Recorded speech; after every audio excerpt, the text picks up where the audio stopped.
আমাদের কাজ হবে আখেরাতের কাজ, আর দুনিয়ার সব আমাকে খেদমত করবে, আমার সেবা করবে। আপনি একটা ছোট্ট অঙ্ক বুঝেন। আমি কিছুক্ষণ আগে খানা খেয়েছি, আমার খাবারের মধ্যে তরকারি যা দিয়েছে এর মধ্যে গরুর গোশত ছিল। বলেন তো, গরু প্রাণ আছে না নাই? গরু কার জন্য? আমাদের জন্য। গরু মানুষের জন্য।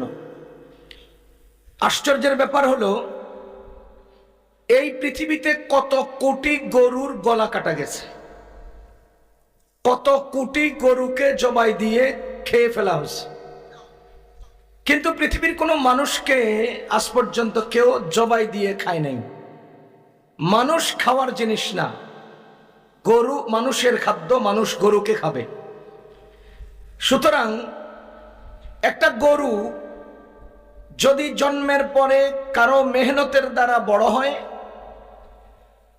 এরপরে যদি গরুটা এমনি এমনি মরে যায়, তাহলে গরুর পেছনের মেহনত, গরুর জীবন সব বেকার, সব বেকার। আমি আরো সহজভাবে উদাহরণ দেই। একটা গরু যখন জন্ম হয়, তখন কিছু লোকে এটাকে ধরে, এটাকে মুছে, এরপর থেকে ওরে খাওয়ায়, ওরে লালন পালন করে, বড় করে, এরপরে বাজারে বিক্রি করে। মনে করেন আব্দুল্লাহ সাহেব বাজার থেকে 1,00,000 টাকা দিয়ে একটা গরু কিনে আনলো। যেদিন কিনে আনলো ওদিন রাত্রেই গরুটা মরে গেল। বলেন তো, এই গরুর জন্ম, গরুর পেছনের পরিশ্রম, গরুর জন্যে খরচ, গত রাত্রে আব্দুল্লাহ সাহেবের কেনা 1,00,000 টাকা কোনটা কাজে লাগলো? সব বেকার। কেন বেকার? গরু মরে গেছে। এবার বলেন তো, ওই গরুটা পরের দিন যদি জবাই দেয়, আর ওটাকে যদি টুকরা টুকরা করে পাকিয়ে আমাদের খাবার হয়, এবার বলেন এই গরুর জন্ম কাজে লাগছে কিনা? এই গরুর পেছনের মেহনত কাজে লাগলো কিনা? গতকালকের আব্দুল্লাহ সাহেবের 1,00,000 টাকা কাজে লাগলো কিনা? লাগলো। কেন? এটা মানুষের প্লেটের লোকমা হতে পেরেছে। তাহলে মানুষের প্লেটের লোকমা না হলে গরু, গরুর মেহনত, পেছনের মেহনত, গরুর পেছনের খরচ সব বেকার। মানুষের লোকমা হলে সেটার সব কাজে লাগলো। এখন আমার প্রশ্ন হলো, মানুষকে তো কেউ জবাই দিয়া গোশত বানাইয়া কারো প্লেটের লোকমা বানায় না। তাহলে মানুষ যদি এমনে এমনে মরে যায়, ওই মানুষের জন্ম, মানুষের পেছনের শ্রম, মানুষের পেছনের টাকা, মা বাবার পরিশ্রম, ডাক্তারদের চিকিৎসা, শিক্ষকের লেখাপড়া করানো, শিক্ষকতা এবং সমাজের আয়োজন কোনটা কাজে লাগলো? সব বেকার। এজন্য মহান আল্লাহ তাআলা আমাকে, আপনাকে, আমাদেরকে বানিয়েছেন কেন? ইবাদতের জন্য। বলেন তো, আল্লাহ আমাদেরকে বানিয়েছেন কেন? ইবাদতের জন্য। এটা ভুলে গেলে চলবে না। আল্লাহ আমাদেরকে বানিয়েছেন কেন? ইবাদতের জন্য। কার ইবাদত? কার জন্য ইবাদত? আমি আবার সংক্ষেপ করি, আরো সহজে বুঝিয়ে দেই। ইবাদত হবে কার? ইবাদত হবে কার জন্য? হ্যাঁ, এই দুটো জিনিস মনে রাখতে হবে। ইবাদত হবে আল্লাহর, ইবাদত হবে আল্লাহর জন্য। যদি কেউ ইবাদত করে বান্দার, ইবাদত করে বান্দার জন্য, ওটা বাতিল। যদি কেউ ইবাদত করে আল্লাহর, ইবাদত করে বান্দার জন্য, সেটাও বাতিল। যদি কেউ ইবাদত করে মাখলুকের বা বান্দার, কিন্তু ইবাদতটা করে আল্লাহর জন্য, সেটাও বাতিল। তাহলে আমরা ইবাদত 4 প্রকারের পেলাম। আল্লাহর জন্য আল্লাহর ইবাদত, বান্দার জন্য আল্লাহর ইবাদত, আল্লাহর জন্য বান্দার ইবাদত, বান্দার জন্য বান্দার ইবাদত। বুঝতেছেন না আপনারা? কার জন্য কার ইবাদত? আল্লাহর জন্য আল্লাহর ইবাদত। এটাই হলো সহি, এটাই হলো ইবাদত। আর আল্লাহর জন্য বান্দার ইবাদত, আল্লাহর জন্য মাখলুকের ইবাদত, এটা হলো শিরিক। এটা কি? শিরিক, এবং শিরকে আকবার। আরেকটা হলো বান্দার জন্য আল্লাহর ইবাদত, বান্দার জন্য আল্লাহর ইবাদত, এটাকে বলে রিয়া, এটা আরেক শিরিক। বান্দার জন্য বান্দার ইবাদত, এটাও শিরিক। তাহলে 3 প্রকার হলো শিরিক, 1 প্রকার হলো ইবাদত। বলেন, ইবাদত কয় প্রকার? 1 প্রকার। আর বাকি 3 প্রকার শিরিক। এটা ইবাদত না, এটা গুনাহ। আল্লাহ এই ইবাদতকে কবুল করবেন না, বরঞ্চ ওই ইবাদত গুজারদেরকে আল্লাহ ক্ষমাও করবেন না। আমি উদাহরণ দিয়ে বুঝিয়ে দেই। আল্লাহর জন্য আল্লাহর ইবাদত। তাহাজ্জুদ নামাজ পড়েন এমন কেউ আছেন? জোহরের নামাজ পড়েছেন এমন কেউ আছেন? আসরের নামাজ পড়েছেন? আছেন? হাত নামান। মাগরিবের নামাজ পড়েছেন? আছেন না? কার জন্য নামাজ পড়েছেন? এই নামাজটা কার ইবাদত? তাহলে বুঝা গেল মাগরিবের নামাজটা ছিল ইবাদত আল্লাহর, আবার আমরা আদায় করেছি কার জন্য? আল্লাহর জন্য। এটা হলো আল্লাহর জন্য আল্লাহর ইবাদত, এটাই পিওর এবং এটাই সালিস, এটাই আল্লাহর দরবারে কবুল। দ্বিতীয় নম্বর, আল্লাহর ইবাদত করতেছি কিন্তু আল্লাহর জন্য না। ইবাদত করতেছি আল্লাহর জন্য, আল্লাহর ইবাদতটা আল্লাহর, কিন্তু ইবাদতটা কার জন্য না? আল্লাহর জন্য না। যেমন উদাহরণ, আমি 1 লক্ষ টাকা দান করলাম, মানুষ আমাকে বাহবা দিবে, দানবীর বলবে, তাহলে ইবাদতটা করলাম কার? আল্লাহর, কিন্তু ইবাদতটা উদ্দেশ্য কি? মানুষ বাহবা দিবে। আর আমি আরো সহজ উদাহরণ দিই তো বুঝবেন। আমি যখন একা নামাজ পড়ি তখন রুকুতে সুবহান রাব্বিয়াল আযীম পড়ি 3 বার। আমি যখন একা নামাজ পড়ি তখন সেজদায় সুবহান রাব্বিয়াল আলা পড়ি 3 বার। আর আমার সামনে যখন 10 জন 20 জন 50 জন লোক থাকে তখন আমার রুকুতে সুবহান রাব্বিয়াল আযীম পড়ি 7 বার। এবার আপনি বলেন একা পড়লাম কয়বার? 10 জনের সামনে কয়বার? অতিরিক্ত হলো কয়বার? 4 বার। সুতরাং একা পড়তে 3 বার হয়ে 10 জনের সামনে 7 বার হলে বুঝতে হবে ওখানে অতিরিক্ত 4 বার ওই পাবলিকগুলোর জন্য, এই পাবলিকগুলোরে দেখানোর জন্য। আমার রুকু ছোট না, লম্বা, লম্বা করতে হলে 7 বার পড়তে হয়। তো 7 বার পড়তে হলে একা যখন পড়ছি তখন লম্বা হলো না কেন? তখন ইবাদত ছিল আল্লাহর, ইবাদত ছিল আল্লাহর জন্য। আর এখন আমি 7 বার লম্বা হলো কেন? এখন ইবাদত হলো আল্লাহর, কিন্তু ইবাদত উদ্দেশ্য হয়ে গেছে পাবলিক। এটার নাম রিয়া। এটার নাম কি? এই জাতীয় নামাজীদেরকে আল্লাহ ধমকি দিয়েছেন। সূরা মাউনে আপনারা পড়েছেন, ফাওয়াইলুল লিল মুসাল্লিন, ওই সকল নামাজীদের জন্য ধমকি, আল্লাযীনা হুম ইউরাউন, যারা অন্যকে দেখানোর জন্য নামাজ পড়ে। তাহলে আল্লাহর ইবাদত বান্দার জন্য, এটার নাম রিয়া, এটার নাম শিরিক। 2 নাম্বার হলো আল্লাহর জন্য মাখলুকের ইবাদত, আল্লাহর জন্য বান্দার ইবাদত। যেমন হিন্দুরা মূর্তির ইবাদত করে কাকে পাওয়ার জন্য? আল্লাহকে পাওয়ার জন্য, ঈশ্বরকে পাওয়ার জন্য। জিজ্ঞেস করেন ওদেরকে, আপনি মূর্তি পূজা কেন করেন?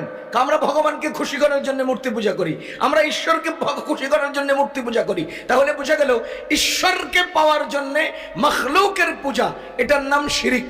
বলেন এটার নাম? এই শিরিককে বলে শিরকে আকবার। এই শিরিককে কি বলা হয়? শিরকে আকবার।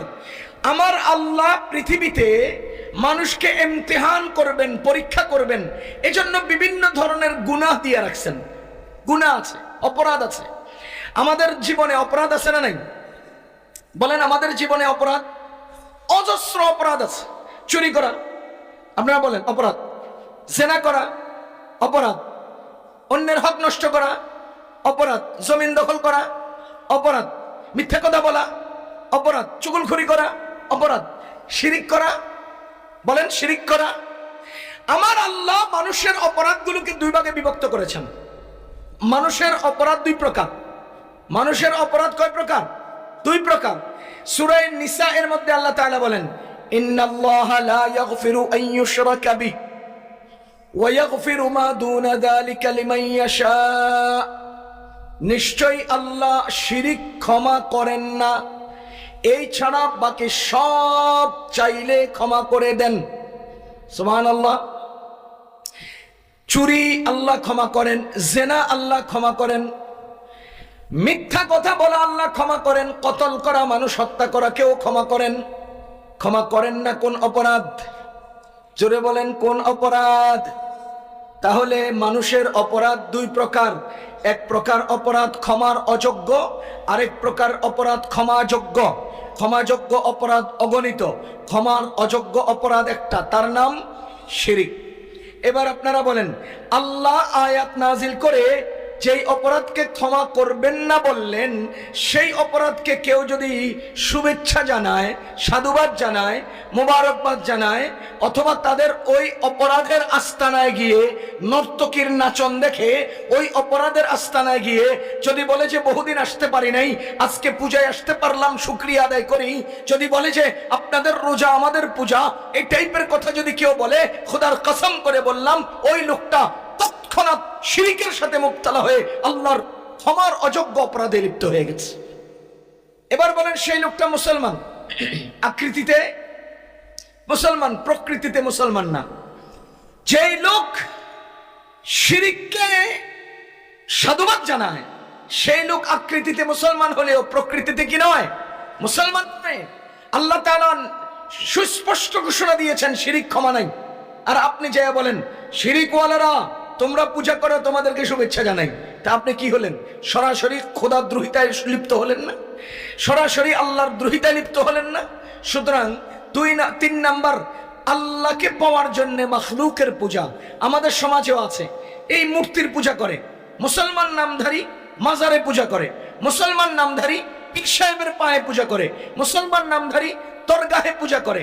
এরকম লোক মুসলমানদের মধ্যে আছে না নাই? এগুলোও শিরিক, এগুলোও মুশরিক। ওরা হলো হিন্দু মুশরিক, আর মূর্তি পূজকরা হলো হিন্দু মুশরিক, মাজার পূজকরা হলো মুসলিম মুশরিক।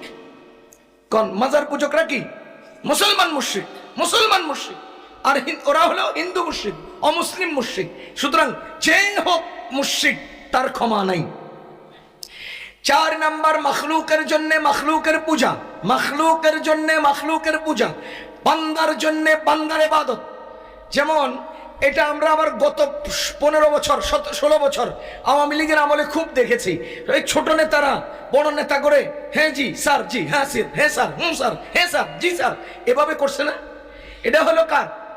এটা হলো ছোট নেতাদের পূজা করে বড় নেতাদের। কি জন্য? বড় নেতাদের মন পাওয়ার জন্য। ওই যে চট্টগ্রামের এক বেটা রশির সামনে লোহার লাগাইয়া পিঠের মধ্যে হাই মুজিব হাই মুজিব কইয়া পিটাইলো। এটা কেন? এটা করছে এক ধরনের ইবাদত, কিন্তু করছে শেখ হাসিনার মন পাওয়ার লেগে। বুঝা গেল? এটা মখলুকের জন্য মখলুকের ইবাদত, মখলুকের জন্য মখলুকের পূজা। এটাও শিরিক। এটাও কি? এবার আপনারা বলেন ইবাদত আমরা কয় প্রকার পাইলাম? 4 প্রকার। আল্লাহর ইবাদত আল্লাহর জন্যে, আল্লাহর ইবাদত বান্দার জন্যে, বান্দার ইবাদত আল্লাহর জন্যে, বান্দার ইবাদত বান্দার জন্যে। একটা মাত্র কবুল, বাকি 3টা বাতিল। এবার বলেন আল্লাহ আমাদেরকে কেন বানিয়েছেন? আল্লাহর ইবাদতের জন্য। বলেন ইবাদত করব কার? কার জন্যে? আল্লাহর জন্যে আল্লাহর ইবাদত করতে হবে। মখলুকের জন্য আল্লাহর ইবাদত করলে হবে না। এজন্য হাদিস শরীফে আসছে 3 গ্রুপের ইবাদত গুজার, যাদের উপরে আর কোনো ইবাদত গুজার দুনিয়াতে হতে পারে না। এরকম উঁচু মানের ইবাদত গুজার 3 গ্রুপ। তারা ইবাদত করেছিল আল্লাহর, কিন্তু উদ্দেশ্য ছিল বান্দার। ইবাদত করেছে আল্লাহর, উদ্দেশ্য ছিল মখলুকের, যার কারণে তারা জাহান্নামী। 1 নাম্বার ওই আলেম যারা ইলম হাসিল করেছে আল্লাহর, ইবাদত করেছে আল্লাহর, কিন্তু মানুষ তাকে আলেম বলবে, মানুষকে নিজের প্রতি আকৃষ্ট করবে, অথবা প্রতিপক্ষকে ঘায়েল করবে। এই উদ্দেশ্যে তারা ইলম হাসিল করেছে। নবীজি বলেন সে জাহান্নামী। 2 নম্বরে ওই মুজাহিদ যে জিহাদ করতে করতে জীবন বিলীন করে দিয়েছে, শহীদ হয়ে গেছে, কিন্তু তার উদ্দেশ্য ছিল মানুষ তাকে বীর বিক্রম, বীর শ্রেষ্ঠ বলবে, তার পক্ষে তার নামে স্মৃতিসৌধ করবে। আল্লাহ রাব্বুল আলামিন বলবেন দুনিয়াতে তোমার জন্য তা করা হয়েছে, আমার কাছে তোমার কোনো হক নাই। এই শহীদ জাহান্নামী। বলেন শহীদের বড় ইবাদত গুজার কে হতে পারে? এত বড় ইবাদত গুজার। তাবলীগ করা সহজ, জিহাদ করা সহজ না। রাজপথে কোমরে গামছা বাইন্দা নারায়ে তাকবীরের স্লোগান দেওয়া সহজ, জিহাদ করা সহজ না। এজন্য কিছু স্বার্থান্বেষী রাজপথে মাথায় পাগড়ি বাইন্দা কোমরে গামছা বাইন্দা নারায়ে তাকবীর আল্লাহু আকবার বলাকে জিহাদ বলে। সাবধান, এটা জিহাদ নয়। জিহাদ কাকে বলে? আফগানিস্তান ওয়ালাকে জিজ্ঞেস করো। জিহাদ কাকে বলে? ফিলিস্তিনের নিরীহ মুসলমানদেরকে জিজ্ঞেস করো। রাজপথে নারায়ে তাকবীরের স্লোগান দিয়ে সোহেল নামাজ আদায় না করে দিব্যি ঘুমিয়ে থাকার নাম জিহাদ হতে পারে না। দিব্যি ঘুমিয়ে থাকার নাম জিহাদ হতে পারে না। সারাদিন স্লোগান দিয়েছে, আসরের সময় ঘরে যাইয়া জামা কাপড় খুললে ঘুমায় রয়েছে, নামাজের খাবার নাই, জিহাদ করে আইছে। চোরার ঘরের চোরা, তেল্লা চোরা। যারা রাজনীতিকে জিহাদ বলে এটি সব তেল্লা চোরা। বলেন যারা রাজনীতিকে জিহাদ বলে এটি কি? চোরা। তোরা জিহাদ কয়? এ ভাই, আমার একটা সহজ প্রশ্ন, তাবলীগের ফজিলত বয়ানের জন্য কোরআন হাদিসে দলিল নাই? কথা বলেন। তাবলীগের ফজিলতের জন্য কোরআন হাদিসে দলিল নাই, তো জিহাদকে, জিহাদের আয়াতকে তাবলীগের ফজিলতের জন্য ব্যবহার করতে হবে কেন? সিয়াসতের ফজিলতের কোরআন হাদিসে আয়াত হাদিস আছে, ওই সিয়াসতের ফজিলতের জন্য জিহাদের আয়াত আনতে হবে কেন? জিহাদকে করতে হবে কেন? সিয়াসত সিয়াসত, জিহাদ জিহাদ, তাবলীগ তাবলীগ, তালিম তালিম, অঙ্গন আছে। জিহাদকে অন্য জায়গায় ব্যবহার করবেন না। সাবধান, যারা রাজনীতিকে জিহাদ বলে এরা সব তেল্লা চোরা, চোরার ঘরের চোরা। সাবধান, আল্লাহ সহি বুঝ দান করুন। এবার আপনারা বলেন আল্লাহ, 2 নম্বর। 3 নম্বর, ওই দানবীর যে দান করেছে মানুষ তাকে দানবীর বলার জন্য, সে দান করছে, ইবাদত করেছে, কিয়ামতের ময়দানে আল্লাহ তাকে কিছুই দিবেন না জাহান্নাম ছাড়া। তাহলে বোঝা গেল ইবাদত হবে কার জন্য? আল্লাহ রই। বলেন কার ইবাদত? আল্লাহ রই। বলেন কার ইবাদত? কার জন্য? আল্লাহ রই জন্য। শব্দটার মধ্যে অর্থ আছে, ইয়্যাকা না'বুদু। ছাত্র ভাইরা বুঝবেন, ইয়্যাকা না'বুদু, ইয়্যাকা এটা জমিরে মানসুবে মুনফাসিল। জমিরে মানসুবে মুনফাসিল কাকে বলে? মাফউলের ওই জমির যা ফেল থেকে আলাদা হয়ে আসে। জমিরে মানসুবে মুনফাসিল ব্যবহারের জন্য একটা শর্ত আছে। শর্তটা হলো সে সবসময় ফেলের উপরে মুকদ্দম হয়। জমিরে মানসুবে মুনফাসিল একটা ফায়দা দেয়, ফজিলত দেয়। সবসময় সে ইনহিসার বা সীমাবদ্ধতার ফায়দা দেয়। সুতরাং ইয়্যাকা না'বুদু অর্থ হলো হে আল্লাহ আপনারই ইবাদত করি। কারই? আল্লাহরই। কারই? সুতরাং ইবাদত হবে কার? আবার কে? আল্লাহ। বলেন ইবাদত হবে কার? আল্লাহরই। ওয়ামা খালাকতুল জিন্না ওয়াল ইনসা ইল্লা লিয়াবুদুন। দেখেন উলামায়ে কেরাম কি জিজ্ঞেস করেন, লিয়াবুদুন, এখানে যে নুনের মধ্যে সাকিন করলাম, ওই নুনের নিচে জের আছে। আপনারা যে দেখেন নুনের উপরে জজম না, আমি যে সাকিন করলাম এই সাকিন জজমের কারণে না, এই সাকিন ওয়াকফের কারণে, ওয়াকফের কারণে। এই সাকিনের নুনের যেখানে ওয়াকফ করলাম এখানে নুনের নিচে জের আছে। জের দালালত করছে এখানে একটা ইয়ায়ের নিসবতি আছে, ইল্লা লিয়াবুদুনি, আমারই ইবাদত করতে হবে। আল্লাহ তাআলা বলেন ইয়াবুদুনানি লা ইউশরিকুনা বি শাইআ, তারা আমারই ইবাদত করবে, আমার সাথে কাউকে শরীক করবে না। ওয়া আন্নাল মাসাজিদা লিল্লাহ ফালা তাদউ মা আল্লাহি আহাদা, আল্লাহরই ঘর মসজিদ, আল্লাহর সাথে অন্য কাউকে ডাকা যাবে না। সুতরাং ইবাদত হবে কার? আল্লাহরই। উত্তর দেন নাই, উত্তর সহি হয় নাই। বলেন ইবাদত হবে কার? কার জন্য? আল্লাহরই জন্য। এই জিনিসটাকে সামনে এনেই আমাদের সামনে চলতে হবে। ইবাদত হবে আল্লাহরই, ইবাদত হবে আল্লাহরই জন্য। এখানে একটা প্রসঙ্গত কথা আপনাকে আমি সহজভাবে বলে দেই এবং সহজ একটা সবক আমরা মুযাকারা করি। দেখেন আল্লাহ মানুষকে 2 প্রকারের কাজ দিয়েছেন। মানুষকে আল্লাহ তাআলা কয় প্রকারের কাজ দিয়েছেন? 2 প্রকারের। এক প্রকারের কাজকে আমরা বলবো ইবাদত। এক প্রকারের কাজের নাম কি? ইবাদত। আরেক প্রকারের কাজের নাম হলো আদত। সবাই বলেন, আরেক প্রকারের কাজের নাম আদত। আদত বুঝেন? আমার খেয়াল করেন, আদত বুঝেন? আদত, আদত মানে সাধারণ অভ্যাস। আদত মানে সাধারণ অভ্যাস।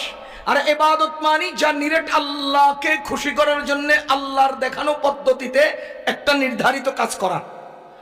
আল্লাহর দেখানো পদ্ধতিতে আল্লাহকে খুশি করার জন্য নির্ধারিত তরিকায় কাজ করার নাম ইবাদত। আর আমাদের সাধারণ কিছু কাজ আছে, এগুলো ইবাদত না, এগুলো আদত। যেমন আচ্ছা, খিদা লাগলে খানা খাওয়া, এটা ইবাদত না আদত? আদত। বলেন ঘুম আসলে ঘুমানো, ইবাদত না আদত? বুঝতেছেন না আপনারা? গোসলের দরকার হলে গোসল করা, ইবাদত না আদত? পেশাবের দরকার হলে পেশাব করা, ইবাদত না আদত? এটা আদত, এটা ইবাদত না। যদি ইবাদত, আচ্ছা এবার দ্বিতীয়বার ইবাদত বুঝেন। নামাজ এটা ইবাদত, রোজা, হজ, যাকাত, কোরআনে কারীমের তেলাওয়াত, আল্লাহ তাআলার জিকির, এগুলোর নাম কি? ইবাদত। খাওয়া, বলেন না, বলেন না। ঘুমানো, নামাজ, নামাজ, খাওয়া, রোজা, পেশাব করা। বলেন এই যে আমি বসে কথা বলছি, দেখছি, চলছি, পড়ছি, বসছি, এগুলোর নাম আদত। আমি যে নামাজ পড়ছি, রোজা রাখছি, হজ করছি, যাকাত দিচ্ছি, এগুলোর নাম ইবাদত। তাহলে ইবাদত আর আদত এই দুটো জিনিস। ইবাদত বলেন, আদত বলেন, এই দুটোটাকে আল্লাহর কাছে গ্রহণযোগ্য বানাইতে হলে নিয়ত লাগবে। উদ্দেশ্য লাগবে। কার জন্য? আল্লাহরই, বলেন না? আচ্ছা দেখেন, ওলামায়ে কেরামকে আমি সবক শুনাই, যেগুলো ইবাদত এগুলো সহি হওয়ার জন্য নিয়ত ফরজ। যেগুলো ইবাদত এগুলো সহি হওয়ার জন্য নিয়ত ফরজ। যেমন নামাজের বাহিরে কয় ফরজ? 7 ফরজ। শরীর পাক, কাপড় পাক, নামাজের জায়গা পাক, 17 টাকা কিবলামুখী হওয়া, ওয়াক্ত মতো নামাজ পড়া, নামাজের নিয়ত করা। তাহলে বুঝা গেল নামাজে নিয়ত করা নামাজের ফরজ, রোজায় নিয়ত করা রোজার ফরজ, হজে নিয়ত করা হজের ফরজ, যাকাতের নিয়ত করা যাকাতের ফরজ। কারণ যেগুলো ইবাদত সেগুলো পূর্ণ হওয়ার জন্য, শুদ্ধ হওয়ার জন্য, শুরু হওয়ার জন্য নিয়ত ফরজ। পক্ষান্তরে যেগুলো আদত এগুলো পূর্ণ হওয়ার জন্য নিয়ত ফরজ না। আপনার খিদা লাগছে, নিয়ত করে খান, নিয়ত ছাড়া খান, পেট ভরবো না? আপনার পেশাবে ধরছে, নিয়ত করে পেশাব করেন, নিয়ত ছাড়া পেশাব করেন, পেশাব হয়ে যাব না? এবার আসেন মূল কথায়। আমার ইবাদত, আমার আদত, ইবাদত শুদ্ধ হওয়ার জন্য নিয়ত শর্ত, নিয়ত ফরজ। মজার বিষয় হলো আদত ইবাদত হওয়ার জন্য নিয়ত জরুরি। এবার বলেন আমার আদত কি হতে পারে? ইবাদত। আমি এই কথাটা এই জন্য বলছি, আমার আল্লাহ তাআলা আমাকে বানালেন ইবাদতের জন্য, আল্লাহরই ইবাদত করব, আল্লাহরই জন্য ইবাদত করব। এখন ইবাদতটা হলো ফজরের সময়ের নামাজ, যোহরের সময়ের নামাজ, আসরের সময়ের নামাজ, মাগরিবের আর এশার সময়ের নামাজ, এগুলো হলো ইবাদত। তাহলে বাকি সারাদিন কেন কিভাবে কাটাবো? বাকি সারাদিন আমি কিভাবে অতিবাহিত করব? অথচ আল্লাহ আমাকে 24 ঘন্টা দিলেন ইবাদতের জন্য, আমার সারাটা দিন দিলেন ইবাদতের জন্য, আমার সারা সপ্তাহ ইবাদতের জন্য। এখন প্রতিদিন 5 ওয়াক্ত নামাজ ইবাদত দেখি, বাকিগুলোকে আমি ইবাদত দেখি না। আমার কথা হলো না না না, আমার সারা দিনের আদতগুলো ইবাদত। একটা মাত্র পথ পন্থা অবলম্বন করলে আমার আদত ইবাদত হয়ে যাবে। সেটা হলো আমি খাবো আল্লাহ আল্লাহর রাসূলের তরিকায়, আল্লাহর জন্য, তাহলে আমার খাওয়া ইবাদত হয়ে যাবে। এবার বলেন আমাদের আদত কি হতে পারে? ইবাদত হতে পারে। বলেন আমাদের আদত কি হতে পারে? ইবাদত হতে পারে। ইবাদত ইবাদত হবে, আদত ইবাদত হবে। যাদের ইসলাম নাই তাদের ইবাদত নাই, যাদের ঈমান নাই তাদের ইবাদত নাই। ইবাদত শুধু মুসলমানের, ইবাদত শুধু মুসলমানের। বলেন ইবাদত শুধু মুসলমানের জন্য। যারা মুসলমান নয় তাদের কোনো ইবাদত নাই। মনে রাখবেন, যারা অমুসলমান তাদের ভালো কাজ আছে, কিন্তু তাদের ভালো কাজ ইবাদত না।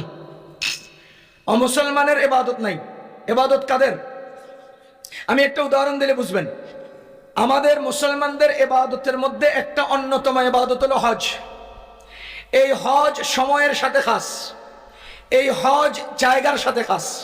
বলেন এই হজ সময়ের সাথে, বলেন না, এই হজ সময়ের সাথে যুক্ত, এই হজ জায়গার সাথে যুক্ত। হজ জিলহজ না হলে হয় না, হজ জিলহজের 8 তারিখ থেকে শুরু না হলে হয় না। 2 নাম্বার, হজের 3টা ফরজ। হজের ফরজ কয়টা? 3টা। 1 নাম্বার হলো নিয়ত করা, নিয়তের জন্য মিকাত লাগে, মিকাত জায়গা। 2 নাম্বার হলো তাওয়াফ করা, তাওয়াফের জন্য মাতাফ লাগে, মাতাফও জায়গা। 3 নাম্বার হলো আরাফার ময়দানে অবস্থান করা, আরাফার ময়দানও একটা জায়গা। সুতরাং 3 নাম্বার ফরজও জায়গা। এবার আপনাদেরকে আমি জিজ্ঞেস করি, হজের ফরজ কয়টা? 3টা। 3টা ফরজ জায়গার সাথে সম্পর্ক কিনা? বলেন 3টা জায়গার সাথে সম্পৃক্ত কিনা? মিকাত জায়গার সাথে সম্পৃক্ত, মিকাত ছাড়া নিয়ত সহি হয় না। 2 নাম্বার তাওয়াফ জায়গার সাথে সম্পর্ক। 3 নাম্বার ওকুফে আরাফা, আরাফায় অবস্থান, সেটাও জায়গার সাথে সম্পর্ক। এবার আপনারা বলেন, পৃথিবীর কোনো মুসলমান ছাড়া অন্য কোনো ধর্মাবলম্বী অথবা অন্য কোনো মতপথ অবলম্বী মক্কায় প্রবেশের অনুমতি আছে? হারামে প্রবেশের অনুমতি আছে? কেন নাই? হিন্দুরা কেন মক্কায় যেতে পারে না? ইহুদিরা কেন মক্কায় যেতে পারে না? আল্লাহ কেন খ্রিস্টানদের জন্য মক্কায় প্রবেশ হারাম করেছেন? এর মূল কারণ হলো মক্কা ইবাদতের জায়গা, তোদের ইবাদত নাই। ইবাদতের জায়গা, তোরা যাবি কেন? মক্কা কিসের জায়গা? ইবাদতের জায়গা, তোদের কি নাই? ইবাদত নাই, তো তোরা ইবাদত নাই ওয়ালারা ইবাদতের জায়গায় যাবি কেন? আমি তো ইবাদত ওয়ালাদেরকে ঠিক মতো সিরিয়াল দিয়ে সময় পাই না, জায়গা পাই না। বাংলাদেশ থেকে 1 লাখ মানুষ হজ করতে যেতে চায়, কিন্তু বাংলাদেশের সরকার 70,000-কে সুযোগ দেয়, বাকি 30,000 অপেক্ষায় থাকে। কেন? আমরা ইবাদত যাদের আছে তারাই তো যাওয়ার সময় ঠিক মতো পাই না, সুযোগ ঠিক মতো পাই না, তো যাদের ইবাদত নাই তারা কেন যাবে? এজন্য আল্লাহ প্রদত্ত আয়াত নাজিল করে বলে দিয়েছেন, যাদের ইবাদত নাই তারা ইবাদতের জায়গায় যাওয়ারও অনুমতি নেই। বুঝা গেল? ইবাদত একমাত্র মুসলমানের, যারা মুসলমান নয় তাদের ইবাদত নাই। এবার বলেন তো, আমাদের নামাজ ইবাদত, বলেন আমাদের নামাজ ইবাদত, আমাদের নামাজ, আমাদের রোজা, আমাদের খাওয়া আদত, কিন্তু আমাদের খাওয়াকে ইবাদত বানানোর কৌশল আমাদের আছে না নাই? আমাদের খাওয়া দাওয়াও ইবাদত হতে পারে, আমাদের ঘুমটাও ইবাদত হতে পারে, আমাদের চলাফেরাও ইবাদত হতে পারে, আমাদের দেখাশোনাও ইবাদত হতে পারে, আমাদের বলা চলাও ইবাদত হতে পারে, আমাদের পেশাব পাখানাও ইবাদত হতে পারে, আমাদের সব আমল ইবাদত হতে পারে। তার মানে আমরা ইবাদতের লিস্টিতে আদতকে যুক্ত করতে পারি, আর ওইটা যুক্ত করতে হলেই একটা মাত্র পথ, সেটা হলো ইবাদত হবে কার জন্যে? এটা ঠিক করলেই আমার আদত ইবাদত হয়ে যায়। ইখলাস ঠিক করলেই আদত কি হয়ে যায়? ইবাদত হয়ে যায়। যা হোক, এতক্ষণ আমার ভূমিকা। এবার আপনারা বলেন, আল্লাহ আমাদেরকে কেন বানালেন? জোরে বলেন না, কেন বানালেন? তাহলে আমাদের ডিউটি কি? ইবাদত করা। আমাদের কাজ কি? ইবাদত করা। যে কোনো মানুষ কোনো কর্ম করার আগে সেই কর্ম সম্পর্কে 2টা বিষয় জানতে হবে। যে কোনো মানুষ কোনো কর্ম করার আগে কর্ম সম্পর্কে কয়টা বিষয় জানতে হবে? সবাই বলেন না। 1, কর্মের পদ্ধতি। 2, কর্মের ফজিলত। বলেন 1, 2, কর্মের পদ্ধতির দ্বারা কর্ম করা যায়, কর্মের ফজিলতের দ্বারা কর্মের প্রতি আগ্রহী হওয়া যায়। বলেন, কর্ম পদ্ধতির দ্বারা কর্ম করা যায়। মনে করেন আমার একটা প্রাইভেট কার আছে, আমি আমার গাড়িটা চালানোর জন্য একজন ড্রাইভার তালাশ করতেছি। আপনাদেরকে জিজ্ঞেস করলাম, কেউ আছেন ড্রাইভার আমার গাড়ি চালাবেন, বা আমার গাড়ি চালাতে কেউ রাজি আছেন? একজনে হাত উঠে বলছেন, জি আমি রাজি। জিজ্ঞেস করলাম, আপনি ড্রাইভিং পারেন? করেন না। তাহলে আপনি কর্মের পদ্ধতি না জানলে কর্ম করবেন কিভাবে? কর্ম করার জন্য কর্মের পদ্ধতি জানতে হবে। বলেন, কর্ম যিনি করেন তার কয়টা দায়িত্ব? 2টা দায়িত্ব, 2টা বিষয় জানতে হবে। আমার কাজ ইবাদত করা, এটা আমার কর্ম। এবার আমি কর্মী হিসেবে ইবাদতের পদ্ধতি জানতে হবে। বুঝেন নাই? আমার কর্মী হিসেবে কর্মের পদ্ধতি জানতে হবে। আমার কর্ম ইবাদত, তাহলে আমাকে ইবাদতের পদ্ধতি জানতে হবে।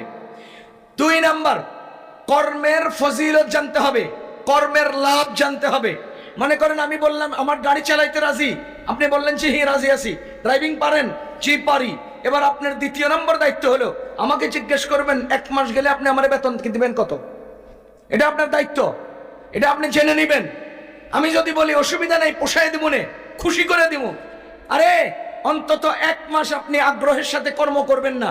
কারণ আমি শেষরা না ভালা, আমি কম দেই না বেশি দেই, এটার একটা চিন্তা আপনার ভিতরে গুড়গুড় করবে। আপনি চিন্তা করবেন কি না কি দেয়, রোজ মাসটা পার করে দেখি কি দেয়। এই কাজের মধ্যে আপনার আগ্রহ তৈরি হবে না। আপনি যদি জিজ্ঞেস করেন আমাকে বেতন কত দিবেন, আমি যদি বলি 30, আমি যদি বলি 20, তাহলে আপনার দিমাগের মধ্যে একটা কথা ঢুকে যাবে, আগ্রহ তৈরি হবে, প্রতিদিনের কর্ম করতে স্পৃহা জাগ্রত হবে। কেন? মাস শেষ হলেই 30 হাতে আসবে। এজন্য দেখেন, উলামায়ে কেরামকে জিজ্ঞেস করেন, আমাদের আল্লাহ, আমাদের রাসূল একটা আমলও এমন বলেন নাই যে আমলের পদ্ধতি শিখান নাই, একটা আমলও এমন নাই যে আমলের পরিপ্রেক্ষিতে ফজিলত উল্লেখ নাই।